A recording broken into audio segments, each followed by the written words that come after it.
Hello everyone, today is Writers Wednesday, so I'm just getting the right notebook. So I have different notebooks for different things. If the camera moves, I apologise. It's not going to be a long episode this time, because there's not that much to fill you in on. This time it's just basically we're going to go through why creating a dystopian world is a good thing, and how to create a dystopian world. Now, you're probably thinking, what the frick's a dystopian world? A dystopian world is a reality that's not our own. So something like Hunger Games, Twilight, anything like that is classed as dystopian because it's not a normal world. A lot of my stories are based in dystopian worlds, where I essentially create a world underneath our own. So there's our own on the surface, and then underneath it there's something else. People do it for a lot of their own reasons. These are my reasons, and the reasons I've come across with regards to lots of other writers.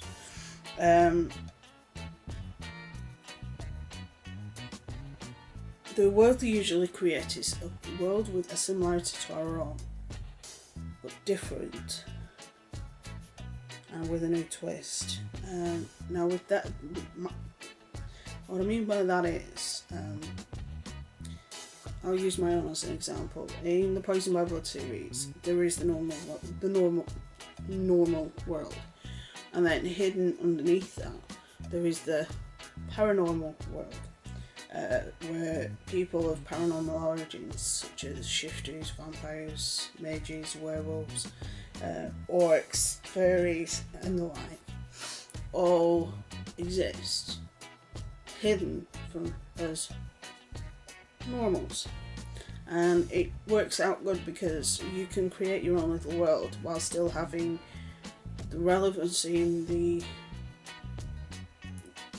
comfortability of our own world, if that makes any sense. You can create the world.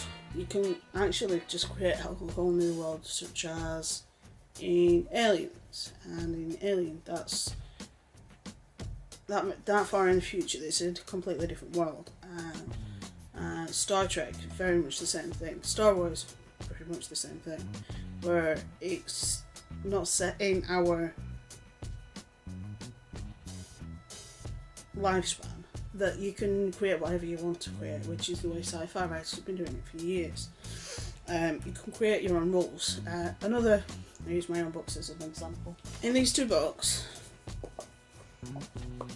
there is a little thing called the PCA, which is the Paranormal Court Alliance, which is basically an alliance between all the different species of paranormals that have created together, to band together to create these rules so that everybody abides by the same rules and protects each other.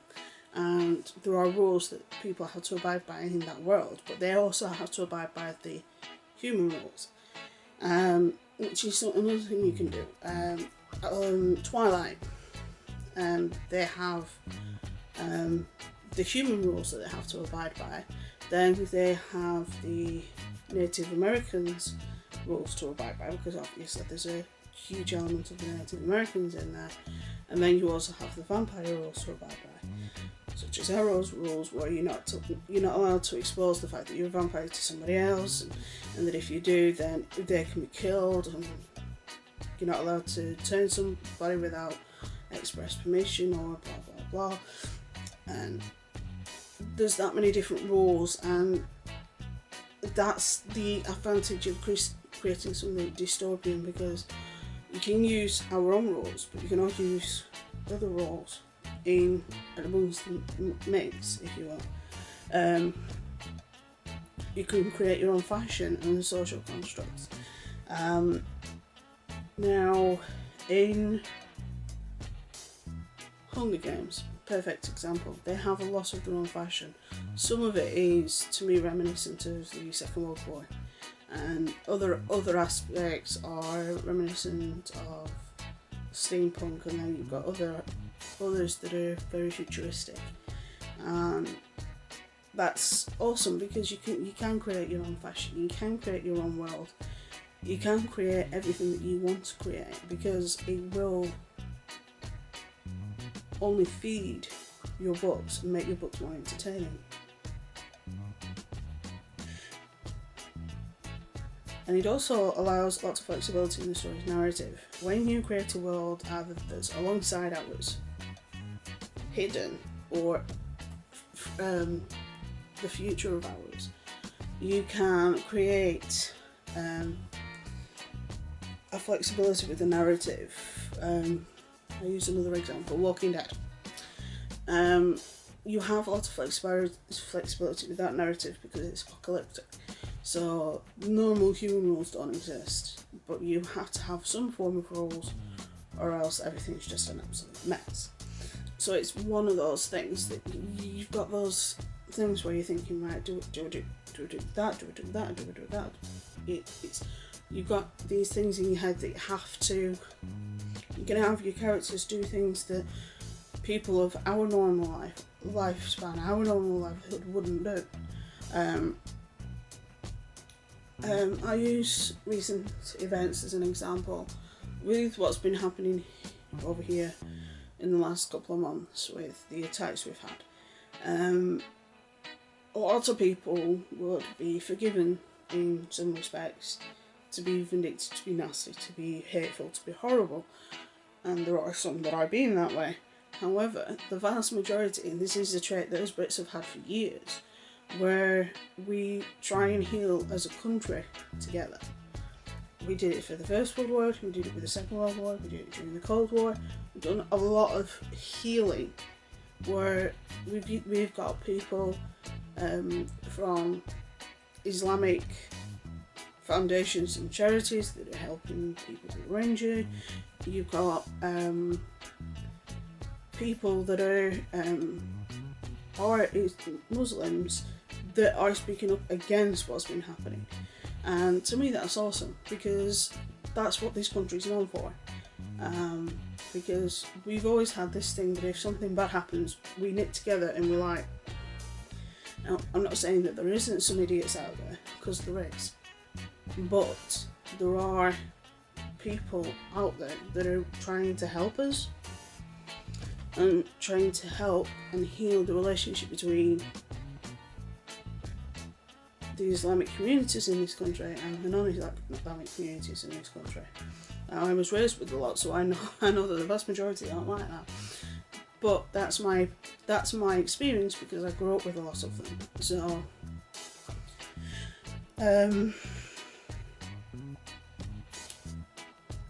it allows for a more enthralling world.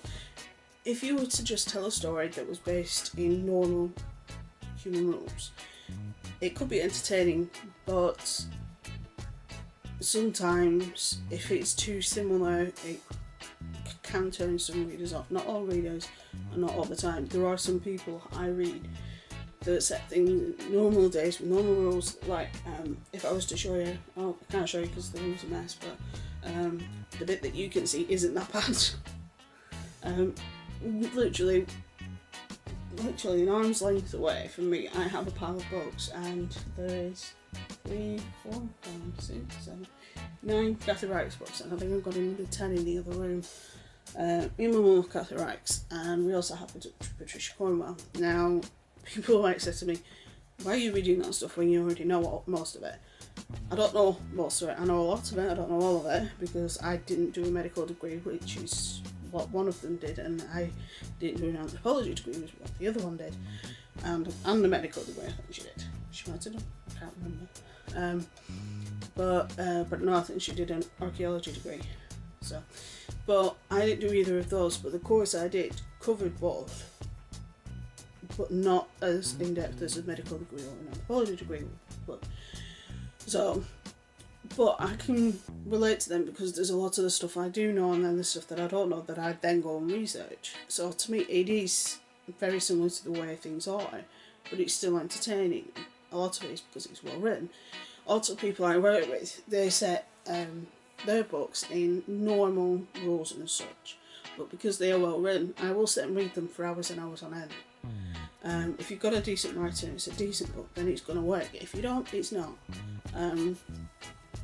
There have been instances I've been reading a book and it's just not cohesive or whatever, and it's just like, And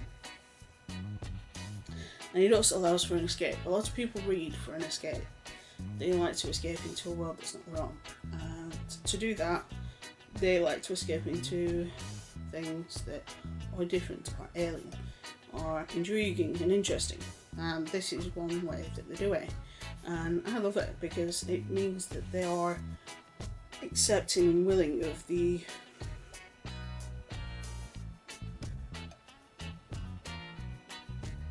fun and the action and the relationships and such that are in the stories, in the narratives. And I love that as a writer, and I love that as a reader. I read a lot of Stephen King because I can escape into his books. His description is so evoking of visual thoughts and visual accuracy that it is unbelievable. But again, that's just my opinion. So that is the general gist of to why people create dystopian worlds. Now, I'm going to start putting in episodes of, as well as Writers' Wednesdays on Wednesdays, but on other Wednesdays, possibly releasing 2 videos. I might do one this week, I might not, haven't decided, of 2, doing a Writers' Wednesday and a Where Are They Wednesday, because there are a lot of missing casing files that have affected me in a lot of ways. And although I don't have a huge fan base, I do want to bring some light to these things. And my videos are starting to get decent views. Well, decent for me anyway. So, but if there is a topic writing wise that you want me to cover, let me know down below. I'll be happy to do it. Sorry, I hiccuped. I'll be happy to cover it for you. With that being said, stay safe. I'll see you soon. Have fun and good play.